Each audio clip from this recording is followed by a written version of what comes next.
The Constants of Metaphysics, an Exercise in Apologetics by Valerie Stevens.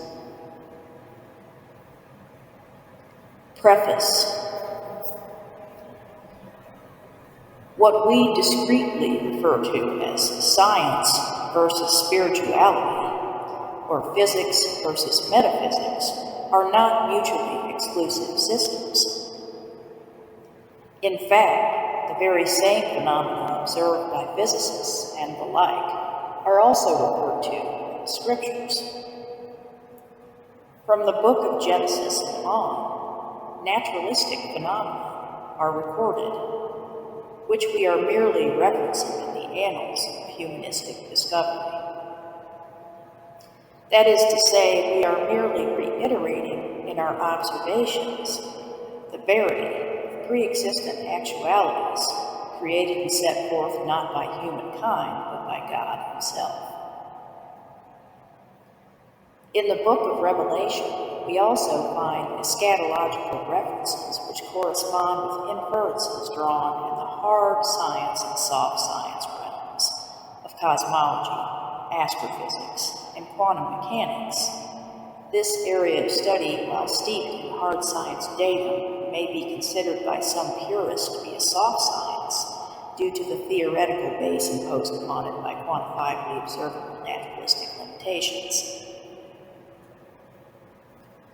For example, when our sun exhausts its nuclear energy and begins its transformation into a red giant star, thus baking all the earth and those who dwell upon it in cosmic radiation, after which it may collapse into a black hole, we find 5 parallels in 2 Peter chapter 3, verses 11 and 12.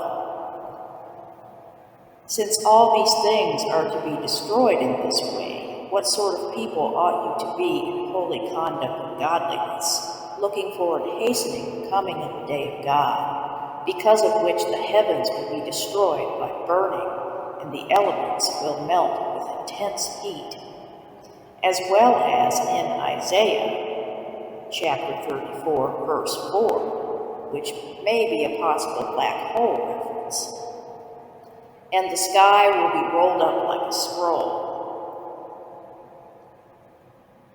Furthermore, the findings in physics, quantum physics, astrophysics, and just physics in general concerning what is most commonly known as Albert Einstein's theory of relativity also bear scriptural precedent. For example, in 1 Timothy chapter 6, verse 16, it refers to Jesus Christ as someone, quote, who alone is immortal and who lives in unapproachable light, whom no one has seen or can see. This could be a reference to the constants as observed by scientists regarding the limit imposed upon earthly biological entities regarding superluminosity, gravity, and quantum mechanical limits such as Pauli's exclusion principle, which observes how no 2 electrons, of which no atom can have more than 2, can occupy the same space at the same time, or have the same 4 quantum electronic numbers, hence spin in atoms with half-integer spin such as electrons and fermions. This principle also more metaphorically parallels the infinite complexity and uniqueness of each and every thing and being which God has created. Moreover, the verse which refers to unapproachable light by many is thought to allude to the speed of light constant, which no human entity since Christ has been able to reach. Furthermore, according to Einstein's special theory of relativity, and what physicists who study black holes have correlated, as one approaches the speed of light, time to an Earth dweller would appear to come to a complete standstill. This could be just another way of describing what happens when one has surpassed the light speed constant for Earth, or in essence has breached eternity or timelessness. Of course, to us it would appear to have stopped for the individual who has reached beyond the event horizon of the black hole, Because the ability to observe time is limited to our current biological and physical calculations and extrapolations.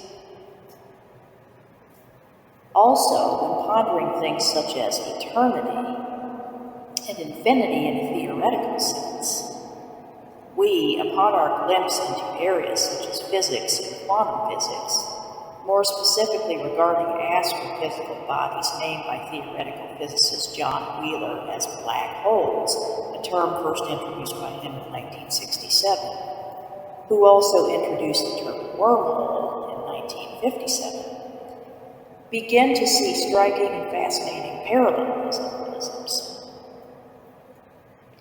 Polish theoretical physicist Nikodem Poplawski has made striking observations related to black hole behavior.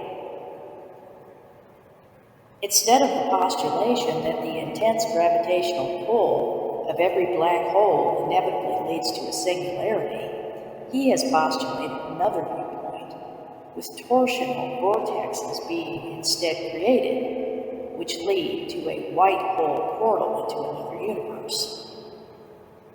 This strikingly parallels the scripture which refers to the kingdom of heaven as being many mansions being created in John chapter 14, verse 2. When Albert Einstein proposed his theory of special relativity in a paper published in the German physics journal Annalen der Physik in 1905, he posited the existence of an electromagnetic particle, which he called a photon, which would have been the cornerstone for what would develop into the area of quantum theory later. He also posited in his theory of special relativity that only non-accelerating observers would experience a uniformity of the observed laws of physics regarding the speed of light outside of a vacuum.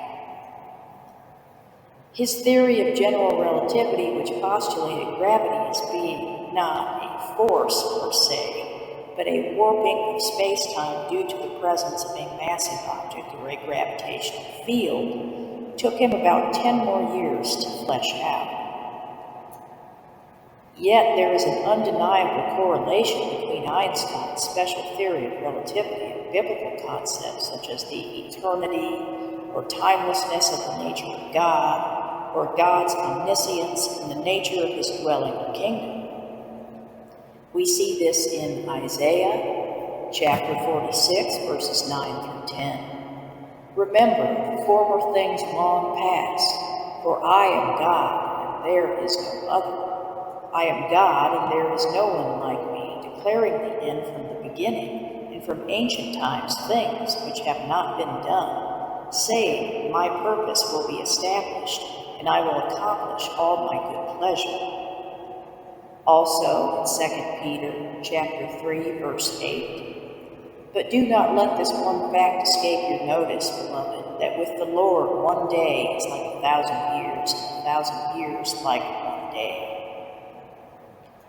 Also in Psalm 90, verse 2, before the mountains were born, or you gave birth to the earth and the world, even from everlasting to everlasting, you are God. We also see it in Romans chapter 16, verse 26. But now is manifested, and by the scriptures of the prophets, according to the commandment of the eternal God, has been made known to all the nations, leading to obedience and faith. We see it in Isaiah chapter 40, verse 28. Do you not know, have you not heard, the everlasting God, the Lord, the creator of the ends of the earth, does not become weary or tired. His understanding is inscrutable. There's 1 Corinthians chapter 2, verse 7. But we speak God's wisdom in a mystery, the hidden wisdom which God predestined before the ages to our glory. There's Romans chapter 1, verse 20. For since the creation of the world, his invisible attributes, his eternal power and divine nature have been clearly seen, being understood through what has been made, so that they are without excuse. There's Proverbs 15, verse 3. The eyes of the Lord are everywhere, keeping watch on the wicked and the good. There's Psalm 33, verse 13. From heaven the Lord looks down and sees all mankind. From his dwelling place he watches all who live on earth.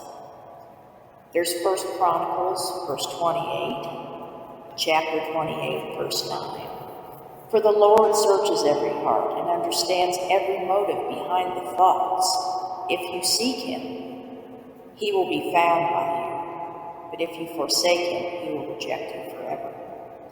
There's 1 Kings, chapter 8, verse 27.